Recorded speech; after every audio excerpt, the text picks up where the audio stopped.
Welcome back everyone. Next test पर आ जाइए। प्रैक्टिस सेट नंबर 148 होगा और हमने कवर कर लिया है दिल्ली सल्तनत में गुलाम वंश को, खिलजी वंश को, तुगलक वंश को और सैयद वंश को। अगला जो वंश या राजवंश या डायनेस्टी है वो है लोधी डायनेस्टी। ठीक है, तो इसी को कवर करेंगे। 50 इंपॉर्टेंट प्रश्न है। चलिए स्टार्ट करते हैं। इसका शासनकाल है 1451 से लेकर 1526, यानी 75 वर्षों तक इसका शासनकाल रहा। देखिए, दिल्ली सल्तनत का ये अंतिम अफगान राजवंश है। ठीक है, लोधी वंश का शासनकाल 75 वर्षों तक चला, 1451 से लेकर 1526 तक। इस समयावधि के दौरान जो शासक हुए, 3 प्रमुख हैं वो। बहलोल लोधी 1551 से 1489 संस्थापक है ये। इसके बाद सिकंदर लोधी 1489 से 1517 और उसके बाद इब्राहिम लोधी 1517 से 1526 ये अंतिम शासक है। ठीक है, 50 के 50 प्रश्न इन्हीं तीनों शासक के इर्द गिर्द घूमेंगे। चलिए स्टार्ट करते हैं। ठीक है, तो ये 5 राजवंश जो है वो कवर हो जाएंगे दिल्ली सल्तनत पूरा कवर हो जाएगा 1206 से 1526 तक। किसी भी स्टेट के पीसीएस के लिए इंपॉर्टेंट है प्रश्न।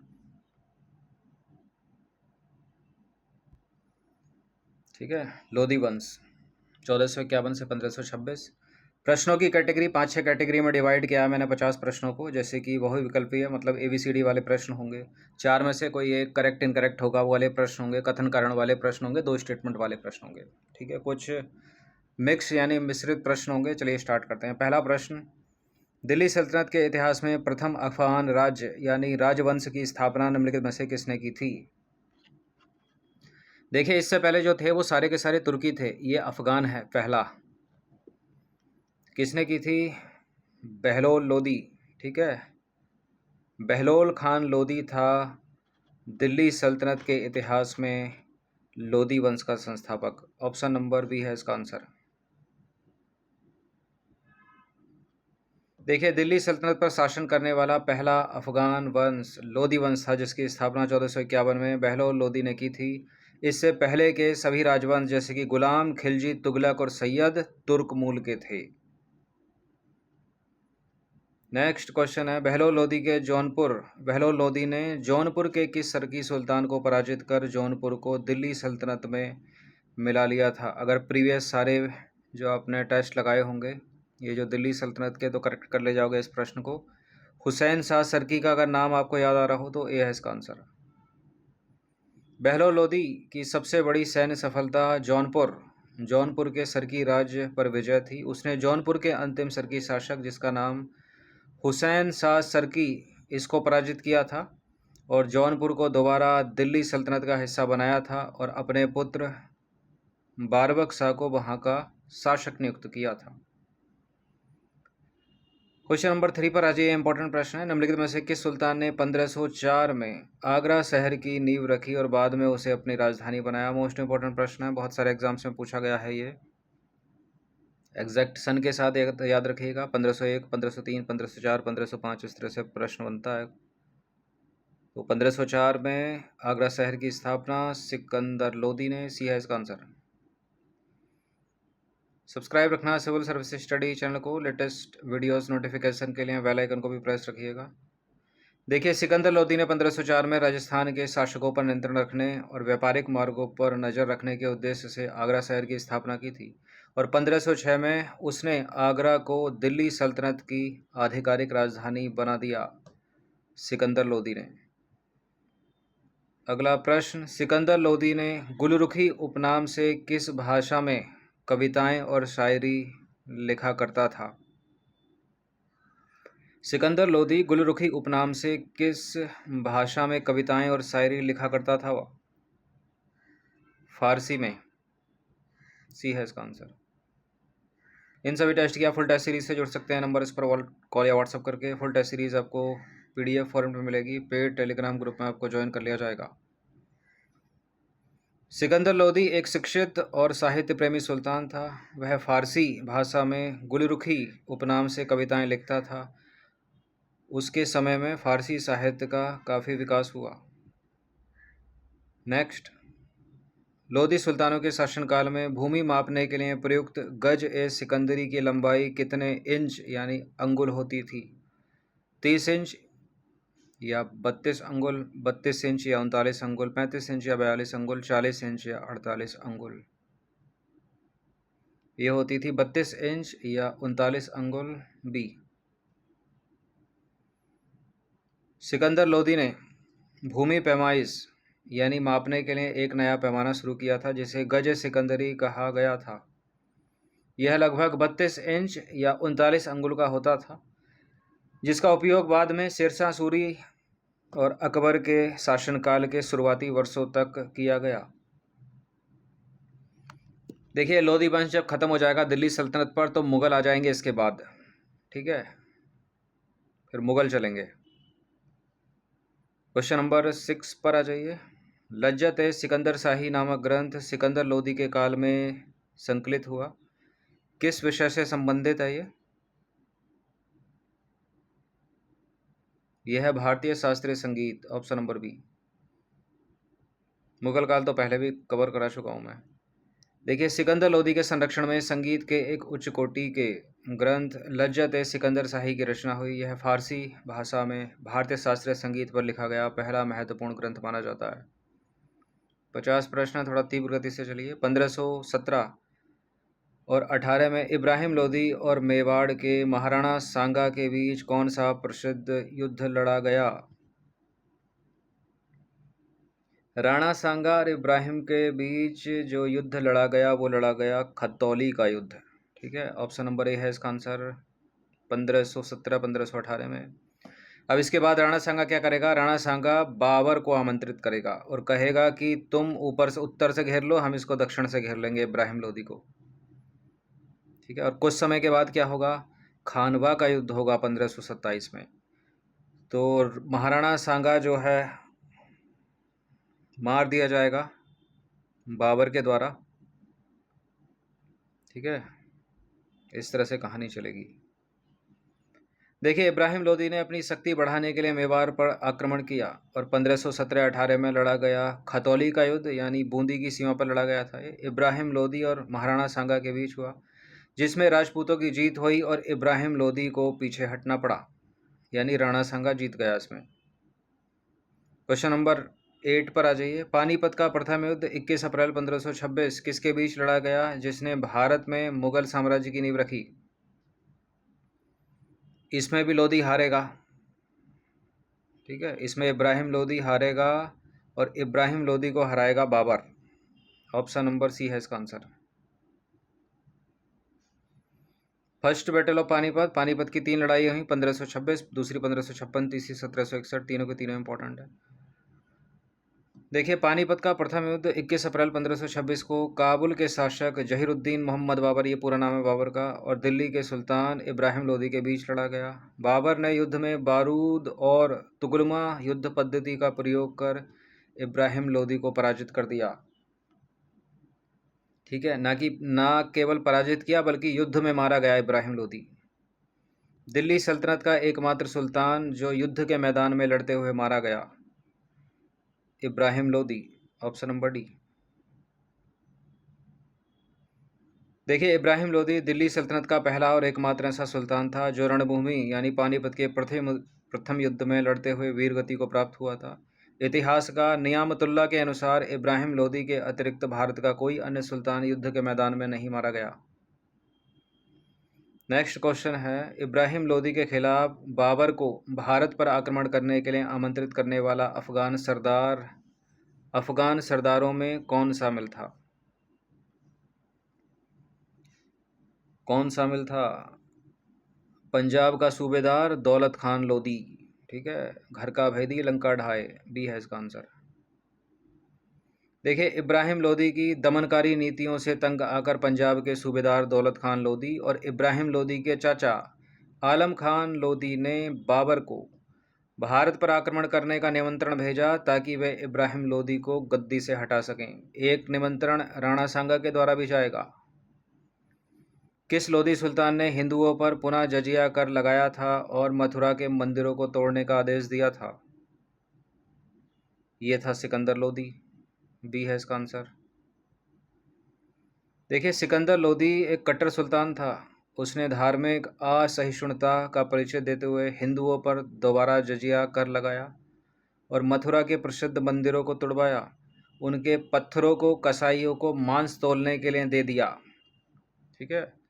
मथुरा के प्रसिद्ध मंदिरों से जो टूटे पत्थर थे, उनको सिकंदर लोदी ने कहा कि इसको इसके बाट बनाओ। बाट मतलब बेट बनाओ। उन बेटों से मांस तोलो।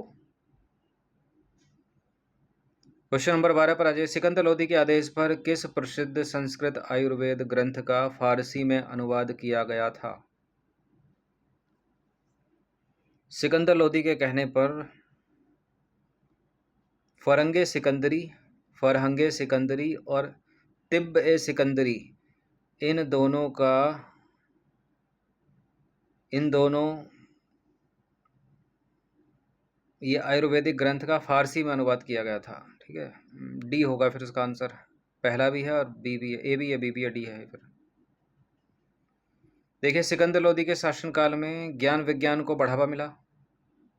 उसके आदेश पर संस्कृत के एक प्रसिद्ध आयुर्वेदिक ग्रंथ का फारसी में अनुवाद किया गया, जिसे फरंगे सिकंदरी या तिब्बे सिकंदरी के नाम से जाना जाता है। तो डी है आंसर। क्वेश्चन नंबर 13 पर आ जाइए। दिल्ली में स्थित मोट की मस्जिद का निर्माण सिकंदर लोदी के किस प्रधानमंत्री या वजीर द्वारा करवाया गया था? ये सिकंदर लोदी का प्रधानमंत्री या वजीर था, इसका नाम है मियाँ भुइया। ठीक है, मियाँ भुइया के द्वारा। ये इंपॉर्टेंट है, मोट की मस्जिद। एक और आगे प्रश्न मिलेगा इसके ऊपर। मोट की मस्जिद का निर्माण 1505 में सिकंदर लोदी के वजीर यानी प्रधानमंत्री मियाँ भुइया द्वारा करवाया गया था। यह मस्जिद लोदी वास्तुकला का एक उत्कृष्ट उदाहरण मानी जाती है। मोटे और भारी गुंबदों तथा दलानों से निर्मित है ये। तो 1505 में मोट की मस्जिद और 1504 में आगरा शहर बसा दिया था सिकंदर लोदी ने। नंबर 14 पर आ जाइए। बहलोल लोदी द्वारा चलाया गया बहलोली सिक्का दिल्ली सल्तनत में किस सुल्तान के काल तक विनियमन का मुख्य साधन बना रहा? यानी आगे आएंगे मुग़ल, तो मुग़ल में शुरुआत होगी बाबर से। ठीक है, बाबर के बाद हुमायूं आएगा, हुमायूं के बाद अकबर के काल तक। ठीक है, बी है इसका आंसर। बहलोल लोदी ने तांबे का एक सिक्का चलाया था, जिसे बहलोली सिक्का कहा जाता था। यह सिक्का उत्तर भारत में काफ़ी लोकप्रिय रहा और अकबर के शासनकाल यानी दाम के प्रचलन से पहले तक विनिमय यानी ट्रांजैक्शन का मुख्य माध्यम बना रहा। लोदी वंश के शासकों का सही कालानुक्रम क्या है इसमें? तो सबसे पहले लोदी वंश का संस्थापक यानी बहलोल लोदी। बहलोल लोदी के बाद जहाँ जहाँ नहीं है हटा दीजिए। बहलोल लोदी के बाद सिकंदर लोदी या इब्राहिम लोदी? उसके बाद सिकंदर लोदी, उसके बाद इब्राहिम लोदी। तो ऑप्शन नंबर सी है इसका आंसर। ठीक है, बहलोल लोदी के बाद सिकंदर, सिकंदर के बाद इब्राहिम। लोदी वंश के केवल 3 मुख्य शासक हुए। बहलोल लोदी 1451 से 1489। उसके बाद उसका पुत्र सिकंदर लोदी 1489 से 1517 और अंत में सिकंदर का पुत्र इब्राहिम लोदी 1517 से 1526। अगली जो क्वेश्चंस की कैटेगरी है वो है फाइंड द फॉल्स स्टेटमेंट यानी असत्य कथन वाले प्रश्न। 4 में से कोई एक इनकरेक्ट होगा, 3 करेक्ट होंगे। जो इनकरेक्ट होगा उसी को अपने को ढूंढना है और ये क्वेश्चन नंबर है 16। चलिए, बहलोल लोदी के संदर्भ में इनकरेक्ट स्टेटमेंट कौन सा है इसमें? वह अफ़गानों की साहू खेल शाखा से संबंधित था। उसने दिल्ली सल्तनत में सबसे लंबे समय यानी लगभग 38 वर्षों तक शासन किया। उसने गद्दी पर बैठते ही सुल्तान की निरंकुश उपाधियां धारण की और अमीरों को नीचा दिखाया। और चौथा है, उसने जौनपुर के सरकी राज्य को दिल्ली में मिलाया था। बिल्कुल, जौनपुर के सरकी राज्य को तो उसने दिल्ली में मिलाया था, ये तो करेक्ट है। अफ़गानों की साहू खेल शाखा से संबंधित था, ये भी ठीक है। और उसने दिल्ली सल्तनत में सबसे लंबे समय यानी लगभग 38 वर्षों तक शासन किया, ये भी ठीक है। तो सी वाला स्टेटमेंट जो है वो गलत है। उसने गद्दी पर बैठते ही सुल्तानों की निरंकुश उपाधियां धारण की, गलत है ये। और अमीरों को नीचे दिखाया, गलत है। ठीक है, वो तो गद्दी पर बैठता ही नहीं था, नीचे बैठता था वो। दूसरों के साथ। देखिए, बहलोल लोदी अफ़गान परंपरा पर चलता था, जहां राजा को समानों में प्रथम, ठीक है, फर्स्ट अमंग इक्वल्स माना जाता था। वह अपने अमीरों का बहुत सम्मान करता था। वह कभी सिंहासन पर नहीं बैठता था, बल्कि अपने सरदारों और अमीरों के साथ कालीन यानी फर्श पर बैठता था। तो सी गलत है। अब आ जाइए 17वां प्रश्न। सिकंदर लोदी के संबंध में कौन सा इनकरेक्ट है? उसकी माता जयवंद थी, मतलब एक हिंदू सुनार की पुत्री थी। उसने मुसलमानों को ताजिया निकालने और मुस्लिम महिलाओं को पीरों संतों की मजार पर जाने पर प्रतिबंध लगा दिया था। उसने अनाज पर जकात यानी व्यापारिक कर हटा दिया था, जिससे अनाज सस्ता हो गया। उसने दक्षिण भारत के विजयनगर साम्राज्य पर आक्रमण कर उसे लूटा था। देखिए, ये जो लोदी डायनेस्टी थी ना, मेनली उत्तर भारत में थी, यानी दिल्ली, पंजाब, ठीक है, और जौनपुर उस समय का, और बिहार तक ही सीमित थी, ठीक है, दक्षिण भारत तक नहीं। तो गलत है यहाँ पर डी। देखिए, सिकंदर लोदी का जो प्रभाव क्षेत्र है मुख्य रूप से दिल्ली, पंजाब, जौनपुर, बिहार और राजस्थान की सीमा तक ही सीमित था। उसने दक्षिण भारत के विजयनगर साम्राज्य पर कभी कोई आक्रमण नहीं किया। बाकी तीनों कथन उसके धार्मिक और प्रशासनिक सुधारों के संबंध में बिल्कुल सत्य हैं। चलिए, क्वेश्चन नंबर 18 है, इब्राहिम लोदी के विषय में कौन सा स्टेटमेंट गलत है?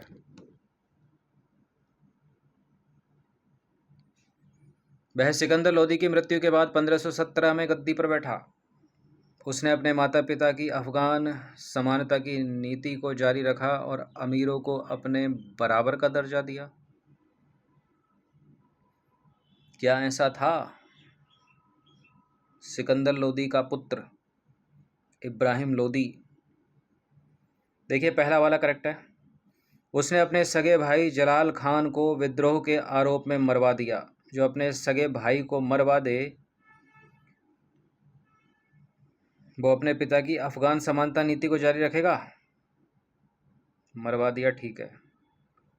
उसकी अदूरदर्शिता और हठ धर्मिता के कारण अफगान सरदार उसके शत्रु बन गए, बिल्कुल बन गए। ये दूसरा वाला गलत है।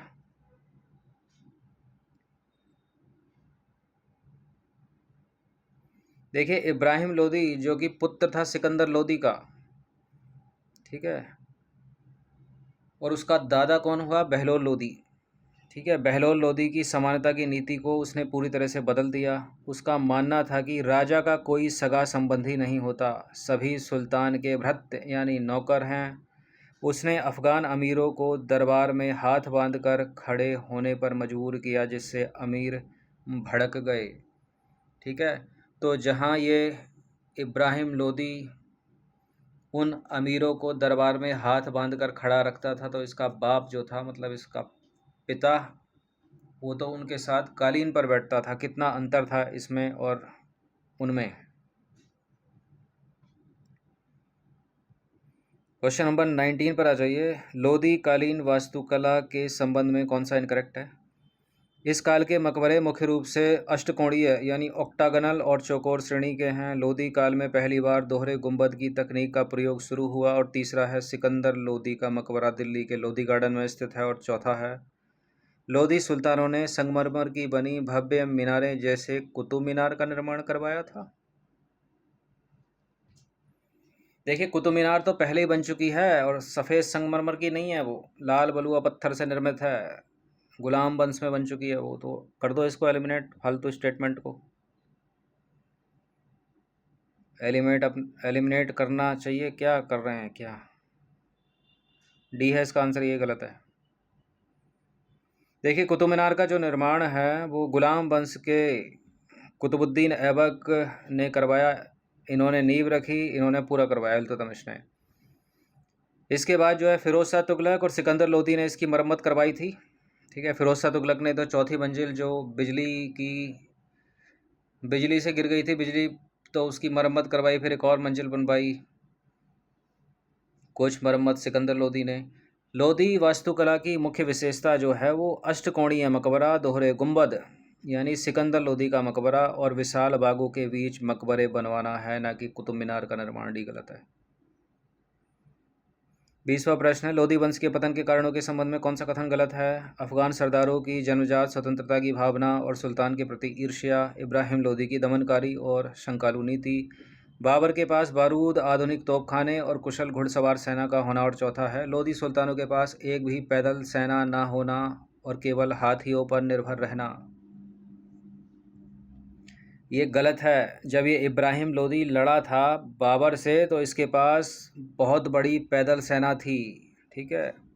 उस पैदल सेना में पैदल सैनिक और घोड़े बहुत थे और हाथी भी थे, फिर भी ये हार गया।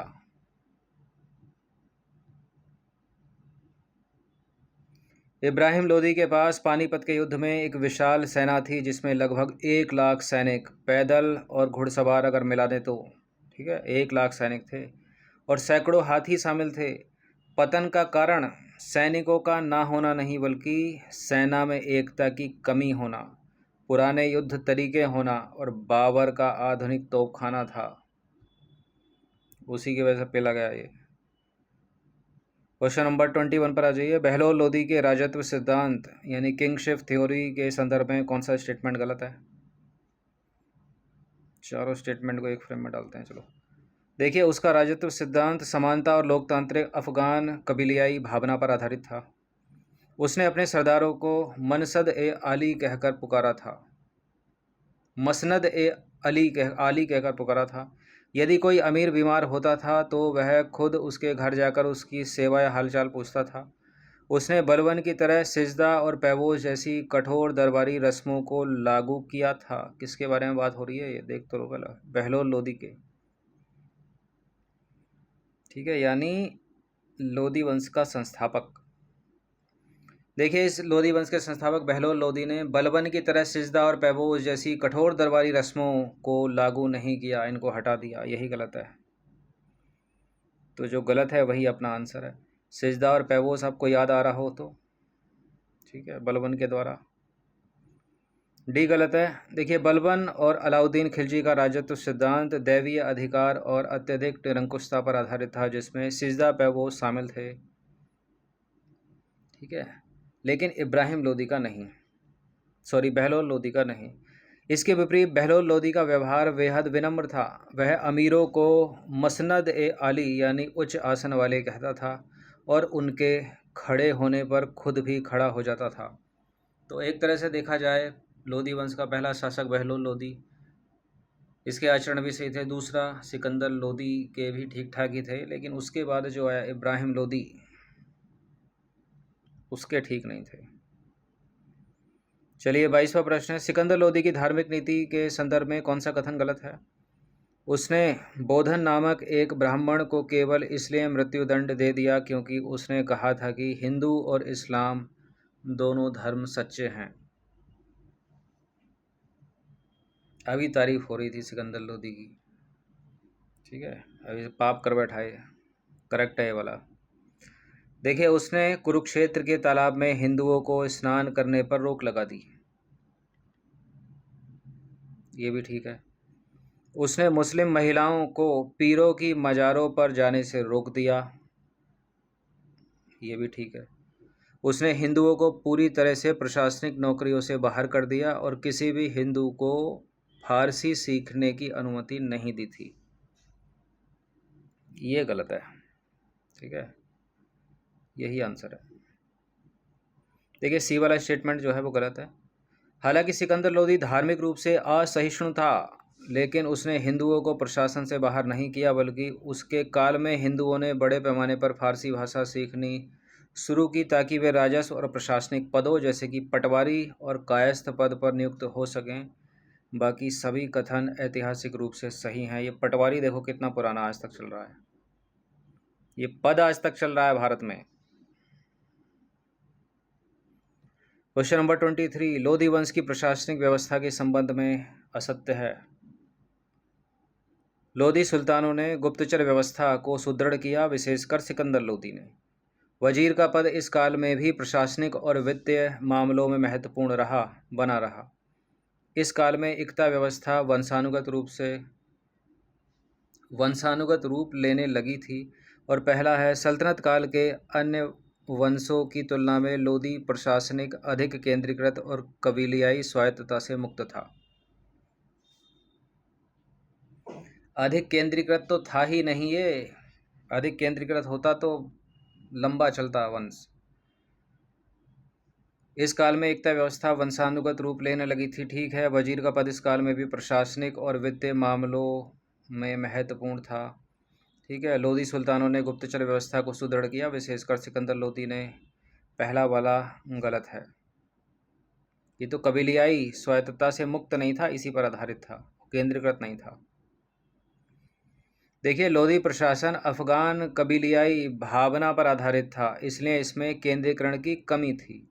अफगान सरदार अपने अपने क्षेत्रों यानी इक्ताओं में खुद को स्वायत्त राजा की तरह मानते थे, जिससे सुल्तान का सीधा नियंत्रण कम हो जाता था। क्वेश्चन नंबर 24, पानीपत के प्रथम युद्ध यानी 1526 के संबंध में कौन सा कथन गलत है? यह युद्ध हरियाणा के पानीपत के मैदान में लड़ा गया था। इस युद्ध में इब्राहिम लोदी का साथ ग्वालियर के राजा विक्रमजीत सिंह ने भी दिया था और वे भी मारे गए थे। बाबर ने इस युद्ध में उस्मानी यानी रूमी विधि से तोपों को सजाया था। युद्ध के तुरंत बाद इब्राहिम लोदी बंदी बनाकर काबुल भेज दिया गया, जहां का बाबर था, जहां उसकी मृत्यु हो गई। देखिए, पहला तो यह दिल्ली सुल्तान था जो युद्ध के मैदान में लड़कर मारा गया, तो काबुल नहीं भेजा था इसको बंदी बनाकर, गलत है यहाँ पर चौथा वाला स्टेटमेंट, वही आंसर है। देखिए, डी वाला इनकरेक्ट है, क्योंकि इब्राहिम लोदी को बंदी नहीं बनाया गया था, बल्कि वह युद्ध के मैदान में वीरतापूर्वक लड़ते हुए मारा गया था। ग्वालियर के राजा विक्रमजीत सिंह ने भी इब्राहिम लोदी के सच्चे मित्र की तरह लड़ते हुए इसी मैदान में शहीद हो गए थे। 25वें नंबर का प्रश्न है, निम्नलिखित में से कौन सा युग्म शासक और कार्य असंगत या गलत सुमेलित है? बहलोल लोदी के सामने लिखा है जौनपुर का विलय, सिकंदर लोदी के सामने आगरा शहर की स्थापना, इब्राहिम लोदी के सामने दिल्ली में मोट की मस्जिद का निर्माण, और सिकंदर लोदी के सामने लिखा गज सिकंदरी की शुरुआत। आपको याद आ रहा हो मोट की मस्जिद, मैंने बोला भी था एक और प्रश्न मिलेगा इसके आगे। मियाँ भुइया का नाम अगर याद आ रहा हो तो ये मियाँ भुइया, ठीक है, इब्राहिम लोदी नहीं, मियाँ भुइया। तो मोट की मस्जिद का निर्माण सुल्तान इब्राहिम लोदी ने नहीं, बल्कि सिकंदर लोदी के शासनकाल में उसके वजीर या प्रधानमंत्री मियाँ भुइया ने 1505 में करवाया था, और 1504 में सिकंदर लोदी ने आगरा शहर बसाया था। अगली जो कैटेगरी है वो दो स्टेटमेंट वाले प्रश्न आपको मिलेंगे। चलिए स्टार्ट करते हैं। बहलोल लोदी के संदर्भ में निम्नलिखित कथनों पर विचार करेंगे। बहलोल लोदी ने दिल्ली की गद्दी पर सैयद वंश के अंतिम शासक अलाउद्दीन आलम शाह को स्वेच्छा से पद छोड़ने के बाद अधिकार किया था। दूसरा है, बहलोल लोदी ने अपने शासनकाल में कभी भी सुल्तान के सिंहासन का प्रयोग नहीं किया और सरदारों के साथ कालीन पर बैठना पसंद किया। बिल्कुल ये करेक्ट है, दोनों के दोनों स्टेटमेंट, ठीक है। सैयद वंश का अलाउद्दीन आलम शाह निरंकुश आपको याद आ रहा हो तो सी है इसका आंसर। देखिए, दोनों के दोनों कथन सत्य हैं। सैयद वंश का अंतिम राजा आलम शाह बेहद कमज़ोर था और वह दिल्ली छोड़कर बदायूं चला गया था। याद आया कुछ? उसने स्वेच्छा से दिल्ली का शासन बहलोल लोदी को सौंप दिया। बहलोल लोदी कबीलियाई अफगान समानता में विश्वास करता था, इसलिए उसने कभी राज सिंहासन का दिखावा नहीं किया। अगला प्रश्न है, सिकंदर लोदी के आर्थिक सुधारों के संदर्भ में निम्नलिखित कथनों पर विचार करेंगे। सिकंदर लोदी ने व्यापार से प्रतिबंधों को हटाया और चुंगी तथा आंतरिक व्यापारिक करों यानी जकात को समाप्त कर दिया, ताकि खाद्यान्न की कीमतें कम हो सकें। अगला है, उसने गुप्त गड़े हुए खजानों यानी खम्स में से सुल्तान का हिस्सा लेने से मना कर दिया और वह पूरा हिस्सा ढूंढने वाले को ही दे देता था। 27, दोनों के दोनों सही हैं, ये भी दोनों के दोनों सही हैं, तो सी है इसका आंसर। देखिए, दोनों के दोनों कथन सत्य हैं। सिकंदर लोदी ने प्रजा की भलाई और व्यापार को बढ़ावा देने के लिए अनाज पर से कर हटा दिया था, जिससे उसके काल में चीज़ें बहुत सस्ती हो गईं। साथ ही उसने इस्लामी कानून की उदार व्याख्या करते हुए गड़े धन पर राज्य का हक छोड़ दिया, ताकि लोग ईमानदारी से काम कर सकें। इन सभी टेस्ट की आप फुल टेस्ट सीरीज से जुड़ सकते हैं। नंबर इस पर कॉल या व्हाट्सअप करके। एक छोटा सा अमाउंट है, ठीक है, इतना कम इसलिए रखा था कि सभी लोग इसको इजीली अफोर्ड कर सकें। Full test series PDF format में मिलेगी। पेड टेलीग्राम ग्रुप आपको ज्वाइन कर लिया जाएगा। चलिए 28वें नंबर का प्रश्न है, इब्राहिम लोदी और उसके सरदारों के संबंधों के विषय में निम्नलिखित कथनों पर विचार करेंगे। इब्राहिम लोदी ने सुल्तान की प्रतिष्ठा बढ़ाने के लिए अफगान सरदारों की निरंकुशता को कुचलने का प्रयास किया। और दूसरा है, उसके इस कठोर व्यवहार के कारण दरिया खान लोहानी और दौलत खान लोदी जैसे शक्तिशाली अफगान सरदार उसके धुर विरोधी बन गए। बिल्कुल ये करेक्ट है, दोनों के दोनों। इसका भी आंसर सी ही है। दोनों कथन सत्य हैं। इब्राहिम लोदी का मानना था कि राजशाही में कोई कबीलियाई भाईचारा नहीं होता। उसने कड़े नियम बनाकर सरदारों को दबाया, ठीक है, जिससे पुराने और वरिष्ठ अफगान सरदार असुरक्षित महसूस करने लगे और विद्रोह पर उतारू हो गए, जैसे कि बिहार का दरिया खान लोहानी और पंजाब का दौलत खान लोदी। 29वें नंबर का प्रश्न है, लोदी कालीन साहित्य के विकास के संदर्भ में निम्नलिखित कथनों पर विचार करेंगे। सिकंदर लोदी के समय गायन विद्या के श्रेष्ठ ग्रंथ लज्जत ए सिकंदर शाही की रचना हुई और इस काल में पहली बार संस्कृत के कई आयुर्वेदिक ग्रंथों का फारसी भाषा में तिब्ब ए सिकंदरी नाम से प्रमाणित अनुवाद किया गया। बिल्कुल ऐसा ही हुआ था, दोनों के दोनों सही हैं। ठीक है, तिब्ब ए सिकंदरी तो दूसरी बार यूज़ हो रहा है, ये वर्ड याद आया हो तो आपको। देखिए दोनों के दोनों बिल्कुल करेक्ट हैं। सिकंदर लोदी के काल में न केवल राजनीतिक विस्तार हुआ बल्कि सांस्कृतिक विकास भी हुआ।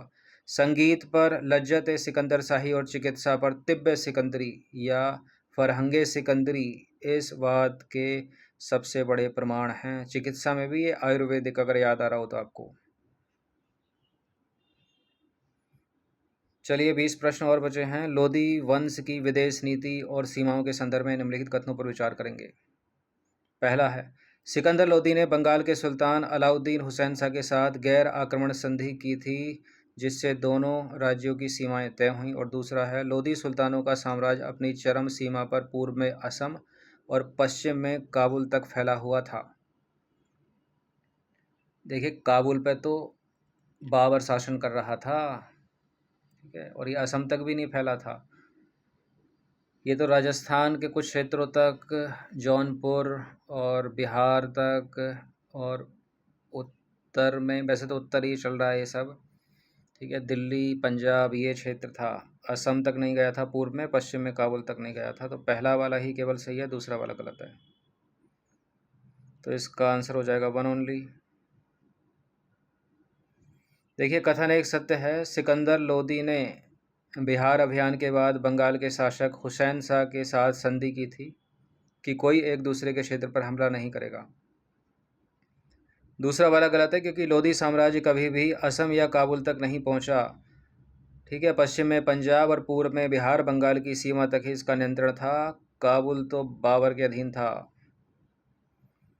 31वें नंबर का प्रश्न है, लोदी वास्तुकला यानी आर्किटेक्चर की विशेषताओं के संबंध में निम्नलिखित कथनों पर विचार करेंगे।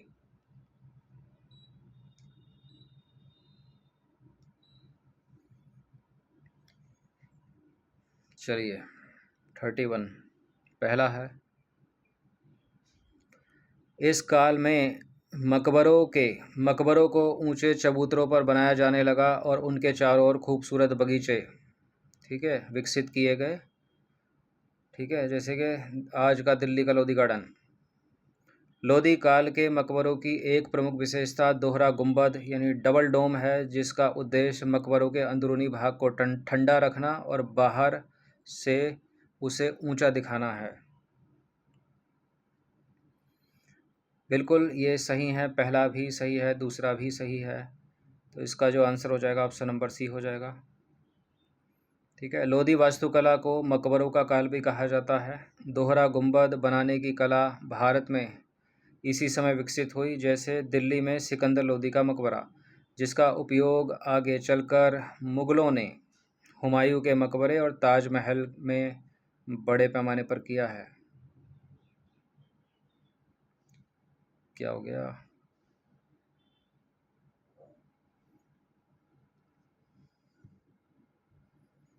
चलिए 32वें नंबर का प्रश्न है, बहलोल लोदी के सैन्य अभियानों के संदर्भ में निम्नलिखित कथनों पर विचार करेंगे।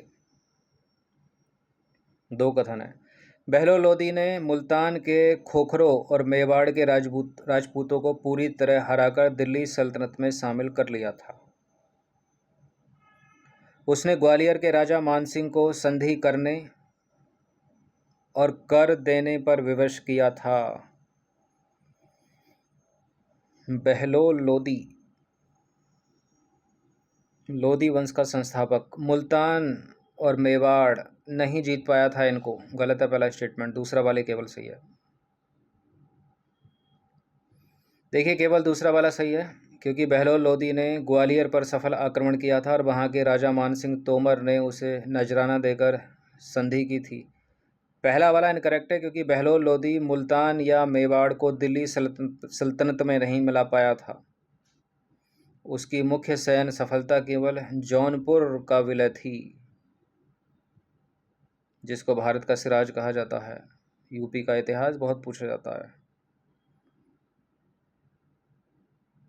सिकंदर लोदी के प्रशासनिक नियंत्रण के संबंध में निम्नलिखित कथनों पर विचार करेंगे। उसने अपने जागीरदारों और अमीरों पर नियंत्रण रखने के लिए सरकारी लेखा परीक्षा यानी ऑडिट ऑफ अकाउंट्स प्रणाली को कड़ा कर दिया था। दूसरा है, गबन या भ्रष्टाचार के दोषी पाए जाने पर वह बड़े से बड़े अफगान सरदार को भी कठोर दंड देता था। बिल्कुल वो ऐसा ही करता था। दोनों के दोनों ये करेक्ट हैं। इसका जो आंसर है वो सी है। देखिए बहलोल लोदी के विपरीत सिकंदर लोदी ने सुल्तान की शक्ति को सर्वोपरि बनाया। उसने इक्ताओं यानी जागीरों के हिसाब किताब की जांच अनिवार्य कर दी। जब बिहार के राज्यपाल दरिया खान के खेतों में गड़बड़ी पाई गई तो सुल्तान ने उसे कड़ा सबक सिखाया था, जिससे अमीरों में अनुशासन कायम हुआ। अगला है 34वां प्रश्न। इब्राहिम लोदी के पतन और बाबर के आगमन के संदर्भ में निम्नलिखित कथनों पर विचार करेंगे। इब्राहिम लोदी का पतन होगा 1526 में फर्स्ट बैटल ऑफ पानीपत में बाबर के द्वारा। देखिए बाबर को भारत पर आक्रमण करने का निमंत्रण देने में इब्राहिम लोदी का सगा चाचा आलम खान लोदी भी शामिल था, जो खुद दिल्ली की गद्दी पर बैठना चाहता था। और मेवाड़ के शासक राणा सांगा ने भी बाबर को इब्राहिम लोदी पर हमला करने के लिए पत्र लिखा था। ऐसा बाबर ने अपनी आत्मकथा बाबरनामा में दावा किया है। अच्छा जी, ये तो दोनों के दोनों सही हैं। 34 इसका भी आंसर सी ही होगा। ठीक है, अगर ये सच है तो राणा सांगा ने ऐसा क्यों किया? ठीक है, किया तो अपना साम्राज्य बचाने के लिए इब्राहिम लोदी से, लेकिन ये जो बाबर है ये दोगला निकला। इसने 1527 में राणा सांगा से ही युद्ध लड़ लिया। दोनों कथन ऐतिहासिक रूप से सत्य हैं। आलम खान लोदी यानी इब्राहिम लोदी का चाचा सुल्तान बनना चाहता था। उसने बाबर से मदद मांगी थी। वही बाबर ने अपनी आत्मकथा तुजु के बाबरी यानी बाबरनामा में लिखा है कि राणा सांगा ने भी दूत भेजकर कहा था कि आप उत्तर से हमला करें, हम दक्षिण यानी आगरे की ओर से इब्राहिम लोदी को घेरेंगे। ठीक है, और मुगल तो अपनी स्वयं की संतानों के सगे नहीं थे, वो राणा सांगा के कैसे हो जाते। क्वेश्चन नंबर 35 है, लोदी काल के अंत और सामाजिक स्थिति के संदर्भ में निम्नलिखित कथनों पर विचार करेंगे। लोदी वंश के पतन के साथ ही भारत में दिल्ली सल्तनत का युग हमेशा के लिए समाप्त हो गया। इस काल में कबीरदास और गुरु नानक देव जैसे महान संतों ने समाज में धार्मिक सद्भाव और कबीलियाई यानी जातिगत भेदभाव के खिलाफ आवाज़ उठाई थी। बिल्कुल, अपनी रचनाओं में भी दोनों के दोनों ये करेक्ट हैं और इसका जो आंसर हो जाएगा वो सी हो जाएगा। देखिए दोनों के दोनों सत्य हैं। ये 1526 में पानीपत के प्रथम युद्ध के बाद दिल्ली सल्तनत समाप्त हो गई और मुगल काल शुरू हुआ।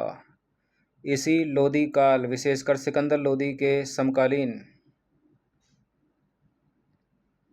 के दौरान उत्तर भारत में भक्ति आंदोलन अपने चरम पर था, जिसमें कबीर और गुरु नानक देव ने अंधविश्वासों पर कड़ा प्रहार किया। अगली जो कैटेगरी है वो कथन कारण वाले प्रश्न हैं। ठीक है, चलिए, मतलब व्याख्या करेगा, दोनों सही होंगे, व्याख्या करेगा तो कूट भी दिखा देते हैं। कथन कारण वाले प्रश्नों को बिकॉज लगाकर पढ़ा कीजिए। ऊपर का कथन पढ़िए, फिर क्योंकि, फिर आर को पढ़िए। ठीक है, यानी कथन ए और कारण आर दोनों सही होंगे, और व्याख्या करेगा आर ए की तो आंसर ए होगा। दोनों सही होंगे, व्याख्या नहीं करेगा तो आंसर बी होगा, और उनमें से कोई सही गलत होगा तो आंसर सी और डी में से दिया जाएगा। पढ़ते हैं।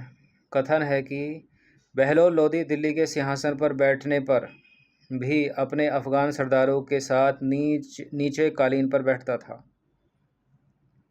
बहलोल लोदी दिल्ली के सिंहासन पर बैठने पर भी अपने अफगान सरदारों के साथ नीचे कालीन पर बैठता था, क्योंकि बिकॉज अफगान राजत्व सिद्धांत तुर्कों के निरंकुश दैवीय सिद्धांत पर न आधारित होकर कबीलाई समानता और भाईचारे पर आधारित था। बिल्कुल, कथन भी सही है, कारण भी सही है, स्पष्टीकरण भी कर रहा है, तो ए है इसका आंसर।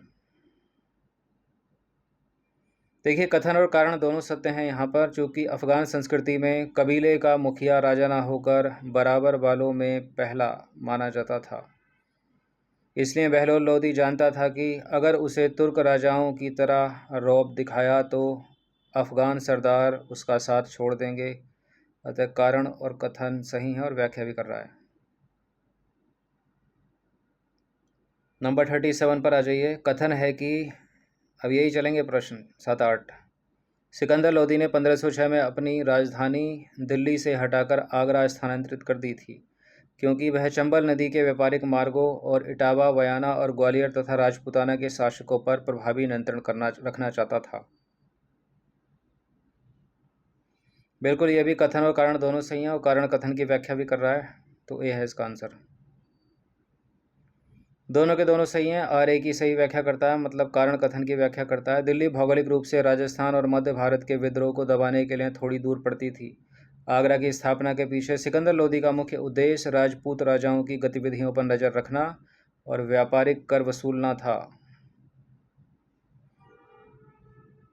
नेक्स्ट कथन है, इब्राहिम लोदी के शासनकाल में अफगान साम्राज्य के भीतर गृह युद्ध जैसी स्थिति उत्पन्न हो गई थी, क्योंकि इब्राहिम लोदी ने गद्दी पर बैठते ही अमीरों के विशेषाधिकारों को छीन लिया और अपने सगे भाई जलाल खान को जौनपुर का स्वतंत्र शासक स्वीकार करने से मना कर दिया। एक बार फिर से, दोनों के दोनों सही हैं, और कारण जो है कथन की व्याख्या भी कर रहा है, तो ए है इसका आंसर। ज़्यादा से ज़्यादा प्रैक्टिस इनकी करिएगा, इस तरह के प्रश्नों की संख्या बढ़ती जा रही है। दोनों के दोनों कथन सत्य हैं। कथन कारण की व्याख्या भी करता है। सिकंदर लोदी की मृत्यु के बाद अमीरों ने साम्राज्य को 2 भाइयों में बांटने का फैसला किया था, इब्राहिम को दिल्ली और जलाल खान को जौनपुर। लेकिन इब्राहिम लोदी ने राजा बनते ही इस विभाजन को खारिज कर दिया और जलाल खान पर हमला करके उसे मार डाला, जिससे बाकी अमीर भड़क गए और विद्रोह शुरू हो गए। नंबर 39 है। कथन है कि पानीपत के प्रथम युद्ध में बाबर की तुलना में कई गुना बड़ी सेना होने के बावजूद इब्राहिम लोदी बुरी तरह हार गया। 1 लाख सैनिक थे इसके पास, इब्राहिम लोदी के पास, पैदल और घुड़सवारों को मिला दें तो। क्यों हार गया? क्योंकि इब्राहिम लोदी के पास कुशल तोपखाना और बारूद की शक्ति थी, जबकि बाबर केवल पारंपरिक तीर कमान पर निर्भर था। बिल्कुल गलत, बिल्कुल गलत है। कुशल तोपखाना तो बाबर के पास था, ना कि इब्राहिम लोदी के पास। तो दोनों तो सही हो नहीं सकते। जब सही नहीं हो सकते तो कथन कारण वाली बात ही खत्म हो जाती है। सी या डी में से आंसर दिया जाएगा, तो ए सही है और आर गलत है। सी है इसका आंसर, 39 का सी। कथन एक तो सही है, क्योंकि इब्राहिम लोदी की सेना बहुत बड़ी थी, लगभग 1 लाख सैनिक थे उसमें, पैदल घुड़सवारों को मिला दे तो। लेकिन दूसरा बिल्कुल गलत है, क्योंकि बारूद और तोपखाना बाबर के पास था, ठीक है, ना कि इब्राहिम लोदी के पास। लोदी की सेना हाथियों और तलवारबाजों पर निर्भर थी, जो तोपों की आवाज़ से डरकर पीछे भाग खड़े हुए। मुख्य तोपची बाबर का उस्ताद अली और मुस्तफ़ा थे, इनके भी नाम पूछ ले जाते हैं। चलिए 10 और बचे, 40 को मिलाकर 11 और बचे। कथन है कि सिकंदर लोदी को लोदी वंश का सबसे योग्य और महान सुल्तान माना जाता है क्योंकि उसने न केवल साम्राज्य की सीमाओं को सुरक्षित किया बल्कि भूमि पैमाइश कोमा गुप्तचर व्यवस्था कोमा व्यापार सुधार और साहित्य को बड़े पैमाने पर संरक्षण दिया। बिल्कुल ये करेक्ट है दोनों के दोनों, और कारण कथन की व्याख्या भी करता है, तो यह है इसका आंसर। दोनों के दोनों सही हैं। कारण जो है वो कथन की व्याख्या भी कर रहा है। सिकंदर लोदी ने बहलोल लोदी द्वारा जीते गए क्षेत्रों को प्रशासनिक रूप से मजबूत किया। गज सिकंदरी चलाना कौमा अनाज से कर हटाना और साहित्य यानी संगीत और चिकित्सा को बढ़ावा देने के कारण ही उसे इतिहास में इस वंश का सबसे सफल शासक माना जाता है। 41वें नंबर का प्रश्न है, निम्नलिखित कथनों पर विचार करेंगे, मतलब कथन कारण वाले भी है। कथन क्या कहता है? बहलोल लोदी के समय दिल्ली सल्तनत की प्रतिष्ठा और प्रभाव पुनः अलाउद्दीन खिलजी के काल की तरह पूरे दक्षिण भारत में स्थापित हो गया था क्या? बहलोल लोदी ने जौनपुर के सरकी सुल्तानों को पूरी तरह परास्त कर उसे दिल्ली साम्राज्य का हिस्सा बना लिया था। पहला वाला है गलत, दूसरा वाला है सही। तो इसका जो आंसर हो जाएगा कि कथन गलत है और कारण सही है। फिर तो कारण बचता ही नहीं है, फिर तो वो दूसरा स्टेटमेंट ही बन जाता है एक तरह से। देखिए, कथन एक गलत है क्योंकि बहलोल लोदी का साम्राज्य केवल उत्तर भारत तक सीमित था, वह अलाउद्दीन खिलजी की तरह दक्षिण भारत तक नहीं पहुंच पाया था। और सही है, उसने जौनपुर को जीता था। सरकी का नाम याद करो जो पेला गया था। 42वें नंबर का प्रश्न है, कथन है कि सिकंदर लोदी की हिंदू प्रजा उससे अत्यधिक असंतुष्ट और भयभीत रहती थी क्योंकि उसने हिंदुओं पर पुनः जजिया कर लगाया, उनके प्रसिद्ध धार्मिक स्थलों जैसे कि मथुरा और नागरकोट के मंदिरों को तोड़वाया और मूर्तियों का अपमान किया, और जो मलबा निकला ना उन मंदिरों से तो उसके बाट बनाए उसने और मांस तुलवाया उससे। बिल्कुल पहला भी सही है और बिकॉज मतलब कारण भी सही है, तो दोनों के दोनों सत्य हैं, ये है इसका आंसर। व्याख्या भी कर रहा है। देखिए, दोनों के दोनों सत्य हैं और व्याख्या भी कर रहा है। ठीक है, धार्मिक असहिष्णुता ही हिंदू प्रजा की नाराजगी और भय का मुख्य कारण थी। सिकंदर लोदी ने राजनीतिक रूप से भले ही अच्छे काम किए लेकिन धार्मिक रूप से वह बेहद संकीर्ण सोच का व्यक्ति था। नंबर 43, निम्नलिखित कथनों पर विचार करेंगे। कथन है कि इब्राहिम लोदी को पराजित करने के लिए अफगान सरदारों ने विदेशी शासक बाबर की सहायता लेने में कोई संकोच नहीं किया क्योंकि अफगान कबीलियाई सरदारों के लिए अपनी व्यक्तिगत स्वतंत्रता और कबीले का सम्मान सुल्तान या दिल्ली सल्तनत की सुरक्षा से कहीं अधिक महत्वपूर्ण था। कथन सही है, कारण भी सही है, व्याख्या भी कर ही रहा है, तो यह है इसका आंसर। कथन कारण दोनों सही हैं, आर एक ही सही व्याख्या करता है। देखिए, दोनों के दोनों ही कथन सत्य हैं, कारण कथन की व्याख्या भी करता है। अफगान सरदारों में राष्ट्रवाद या देश प्रेम की भावना नहीं थी, वे कबीलाई सोच के थे। उन्हें लगा कि बाबर आएगा, इब्राहिम लोदी को हटाएगा और तैमूर की तरह लूट पाट करके वापस चला जाएगा, जिससे उन्हें फिर से स्वतंत्रता मिल जाएगी। इसी अदूरदर्शिता के कारण उन्होंने बाबर को बुलाया और बाबर निकला दोगला, उसने साम्राज्य ही बसा दिया पूरा। नंबर 44, निम्नलिखित कथनों पर विचार करेंगे। कथन और कारण क्या कहते हैं? कथन कहता है कि लोदी काल के मकबरे इतिहास में दोहरे गुंबद के सफल प्रयोग के लिए प्रसिद्ध हैं, यानी डबल डोम, क्योंकि दोहरे गुंबद की तकनीक मुगलों द्वारा तुर्की से सीधे भारत लाई गई थी और लोदी सुल्तानों ने इसका घोर विरोध किया था। देखिए, दूसरा तो गलत है, ये तो इन्हीं की थी, पहला वाला ही सही है। तो ए और बी को तो हटा ही दीजिए, सी भी गलत है, नहीं डी भी गलत है, तो इसका आंसर सी ही होगा। पहला वाला सही है और आर गलत है। कथन ए बिल्कुल सही है। जैसे सिकंदर लोदी का मकबरा। लेकिन आर गलत है क्योंकि यह तकनीक मुगलों के आने से पहले ही भारत में लोदी सुल्तानों के काल में सफलतापूर्वक अपनाई जा चुकी थी। मुगलों ने तो इसे बस लोदी वास्तुकला की तरह इस नीति को आगे बढ़ाया। ठीक है, तो लोदी की है ये। 45वें नंबर का प्रश्न है, निम्नलिखित कथनों पर विचार करेंगे। कथन कहता है कि सिकंदर लोदी के शासनकाल में अनाज, कपड़े और रोजमर्रा की अन्य वस्तुएं बेहद सस्ती हो गई थी क्योंकि उसने पूरे साम्राज्य में जमाखोरी के खिलाफ सख्त कानून बनाए थे और कृषि भूमि पर से सभी प्रकार के कर यानी लगान को हमेशा के लिए माफ कर दिया था। ये इस तरह के जो स्टेटमेंट आ जाते हैं ना कि सभी लगान हटा दिए थे, ठीक है, सारी बाह्य आडंबर या प्राचीन कालीन कुरीतियों का उसने विरोध किया था, तो अक्सर गलती होते हैं ये। लगान टैक्स तो रेवेन्यू का मुख्य स्रोत था, ठीक है, भूमि पर कर रेवेन्यू का मुख्य स्रोत था, गलत है दूसरा वाला। तो आर यहाँ पर गलत है, ए यहाँ पर सही है, सी है इसका आंसर। देखिए ए सही है क्योंकि उसके काल में वस्तुएं बहुत सस्ती थीं, व्यापारिक कर हटने के कारण या हटाने के कारण। आर गलत है क्योंकि उसने कृषि भूमि पर से लगान यानी लैंड रेवेन्यू माफ़ नहीं किया था, उसने केवल जकात यानी चुंगी या व्यापारिक कर और अनाज पर से चुंगी कर हटाए थे।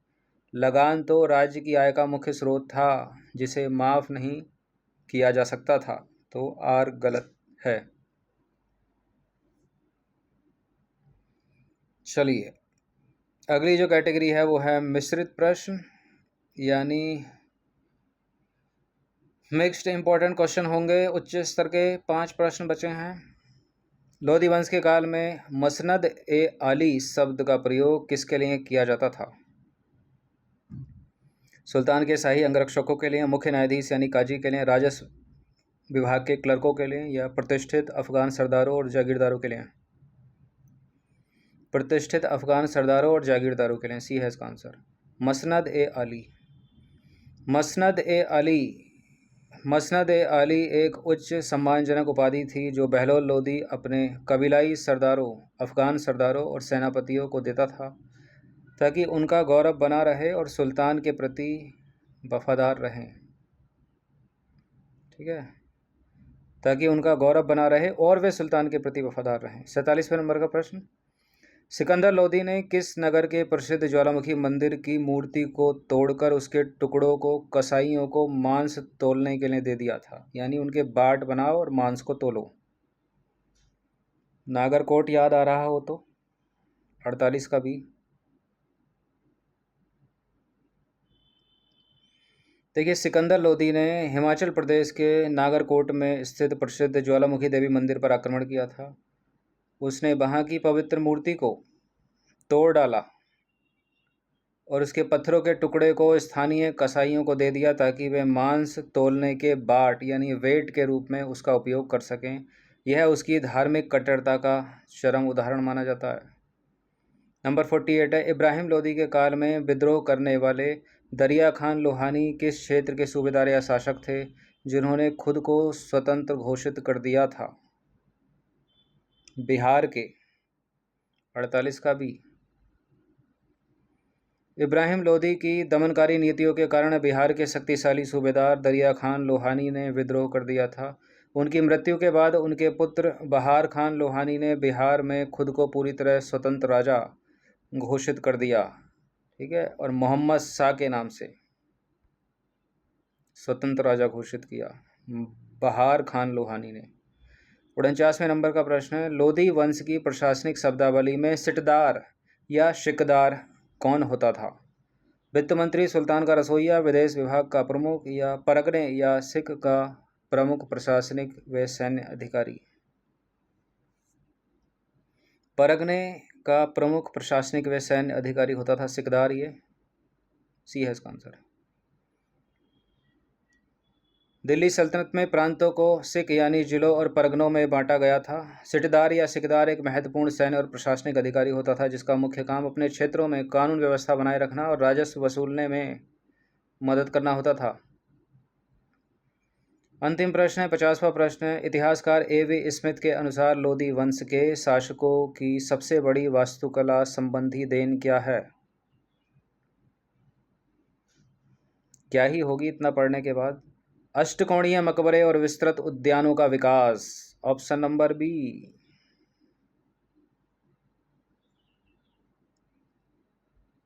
ठीक है, सबसे बड़ी वास्तुकला। देखिए, लोधी सुल्तानों के काल को वास्तुकला में मकबरों का युग कहा जाता है। उन्होंने अष्टकोणीय यानी ऑक्टागोनल योजना के आधार पर मकबरे बनाए और उनके चारों ओर विशाल खूबसूरत बाग लगवाए, जिसे बाद में मुगलों ने चारबाग पद्धति और भव्य उद्यानों के रूप में और अधिक विकसित किया। दिल्ली का जो प्रसिद्ध लोधी गार्डन अगर आपने देखा हो तो इसका जीवंत उदाहरण है। तो यहाँ लोधी वंश समाप्त हो जाता है। 50 इंपॉर्टेंट प्रश्न, एग्जाम्स में इससे बाहर जाने वाला है नहीं। ठीक है, दिल्ली सल्तनत हमने पूरी की पूरी कवर कर दी है, उसके 5 इंपॉर्टेंट राजवंश। अच्छे से पढ़ लेना, किसी भी कॉम्पिटिटिव एग्ज़ाम के लिए या फिर किसी भी स्टेट के पीसीएस के लिए इंपॉर्टेंट है, यूपीएससी सिविल सर्विसेज तक। अब इसके बाद मुगल आ जाएंगे। ठीक है, अच्छा, करंट अफेयर्स पर अब फोकस करेंगे कि करंट अफेयर्स को काफ़ी समय हो गया है। 30 से 35 प्रश्न करंट अफेयर्स के आते हैं। चलिए, प्रैक्टिस करते रहना, और पीडीएफ वाले ग्रुप से अगर आप जुड़ना चाहते हैं जुड़ सकते हैं।